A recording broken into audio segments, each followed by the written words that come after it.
France Culture.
Marie-Louise Audiberti, Le jour se lève, sur la belle chanson que Claude Nougaro a consacrée à son ami Jacques Audiberti.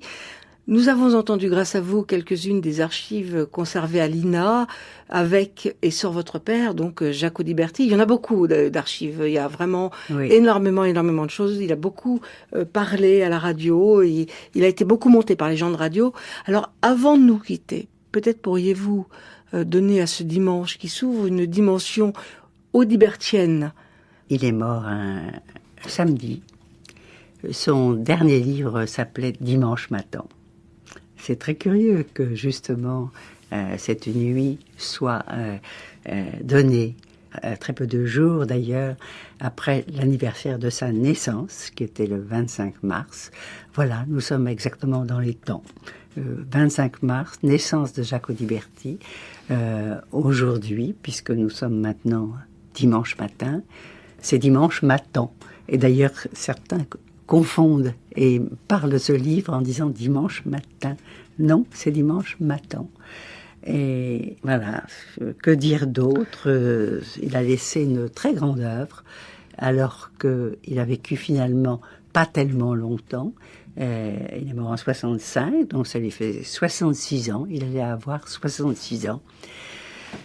Mais je ne sais pas ce qu'il aurait écrit après. Il commençait à douter un peu de la poésie dont il avait espéré que ça changerait le monde, que tout allait refleurir et que le monde deviendrait bon avec la poésie, et que c'était finalement l'idéal des poètes de l'époque. Il se tournait, non pas se tournait, mais ses intérêts se tournaient un peu plus, peut-être avec l'influence de Claude Nougaro ou d'autres, vers la chanson. Il pensait que les chansonniers, et les chanteurs, pardon, étaient quand même ceux qui allaient peut-être prendre la relève de la poésie ou la transmettre de façon différente.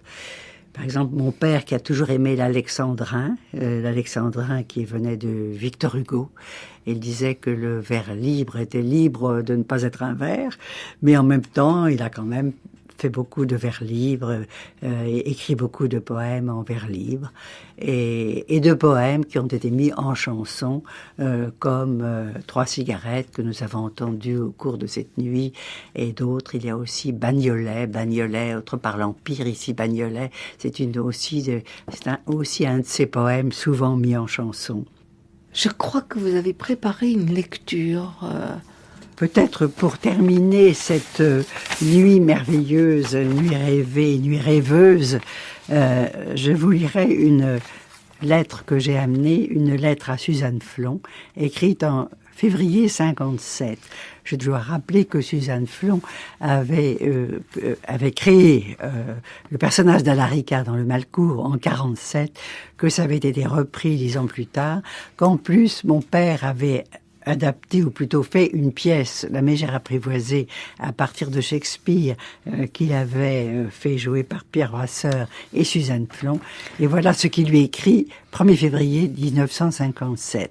Chère Suzanne, encore une fois, 1000 fois merci pour la si tendre voix, si forte pourtant, et si belle, qui rend pour moi toujours nouvelle la princesse de trop d'amour dans ce Malcours encore trop court.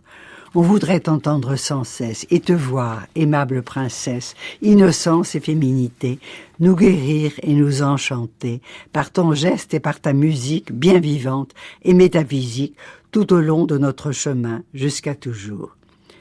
PS, je suis désolé, dans le ronéotype de la mégère, il parle donc de la mégère apprivoisée, il manque un feuillet que ces gens de compères ont sauté. Je le fais taper et je te l'envoie. Il y aura quelques petites broutilles à rectifier que je te signalerai. Que je suis content de t'avoir vu. Voilà, à Suzanne Flon. C'est une très belle lettre. Qui a été avec fidèle. une grande écriture longue et légèrement penchée. Oui, il avait une très belle écriture, quelquefois difficile à comprendre. Dans les carnets qu'il tenait, il y avait toujours des carnets dans ses poches, des carnets qui tombaient de ses poches, où il notait très vite, et où il dessinait aussi dans les marges de carnet ou sur l'écriture elle-même. Enfin, c'était ça, c'était cette espèce de génie qui était plus fort que lui, qui lui sortait par tous les pores de la peau. Et Suzanne Flon a finalement joué dans bien des pièces d'Audiberti. Oui, et on l'a entendu d'ailleurs cette nuit dans Les Femmes du Bœuf que vous nous oui. avez proposé d'entendre par Louise Audiberti. Bien sûr, c'était vraiment l'ami fidèle. Alors pour revenir au Malcourt, Jean-Jacques Gaultier du Figaro, quand ça a été créé en 47, avait fait une très très mauvaise critique, Jean-Jacques Gaultier, que tout le monde, qui effrayait tous les auteurs de théâtre. Et 10 ans plus tard, il avait oublié sa critique, sans doute c'était une critique dithyrambique. Ah, mais seuls les imbéciles ne changent pas d'avis. Voilà, j'irai pas jusque-là, je ne dirais pas le mot, mais voilà, c'est comme ça. Oui, c'est très bien. Et ça donne très envie aussi de connaître un peu mieux cette mégère apprivoisée. Ah, c'était incroyable. Et il en parle très bien. Il dit, enfin, mon père dit quelque part comment il a voulu la traiter parce qu'il fallait donner plus de poids et de chair aux deux protagonistes et enlever des rôles secondaires qui enlevaient un peu de poids à la force à cette pièce extraordinaire qui est sur le conjugal. Et le conjugal, c'était quelque chose que mon père à la fois refusait et ne cessait de chanter d'une certaine façon. C'est-à-dire il disait qu'il était marié au mariage. Très souvent, il a pensé à une séparation réelle. Enfin, ça ne devait pas être facile non plus d'être la femme d'Audiberti. C'était pas du tout facile, c'était absolument pas facile. Mais jamais il n'aurait pu vraiment se séparer de ma mère. Il y avait une grande mésentente et une grande affection en fait. Et c'était pas un homme de famille, et c'était quand même un homme de famille. C'était quand même un homme tout de même responsable de sa famille, il nous portait comme tout de même jusqu'au bout, et en même temps il était le poète. Il était le poète, et le poète il s'en va son chemin et seul, c'est ça, Cavalier seul, titre d'une de ses pièces, et qui a été le titre d'un colloque qui s'appelle, qu'on a appelé Cavalier seul. Un autre colloque a été l'anti-colloque qui vient de se dérouler mercredi dernier à la mairie du 6e arrondissement, s'appelle Anti-colloque. C'est pour redire à quel point mon père était inclassable. Marie-Louise Audiberti, merci infiniment pour cette nuit spéciale consacrée à Jacques Audiberti, dont cette année 2015 marque le 50e anniversaire de la mort. Je rappelle que vous avez publié un livre vivant, intelligent et vraiment sensible, intitulé « Sur les traces de mon père », paru aux éditions Lamourier.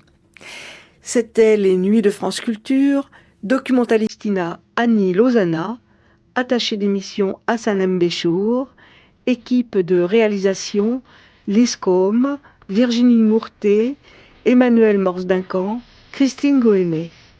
Vous pouvez réécouter cette émission pendant 1000 jours et la télécharger pendant 1 an sur le site franceculture.fr. Toute l'équipe des Nuits vous souhaite une douce et belle journée à l'écoute de France Culture.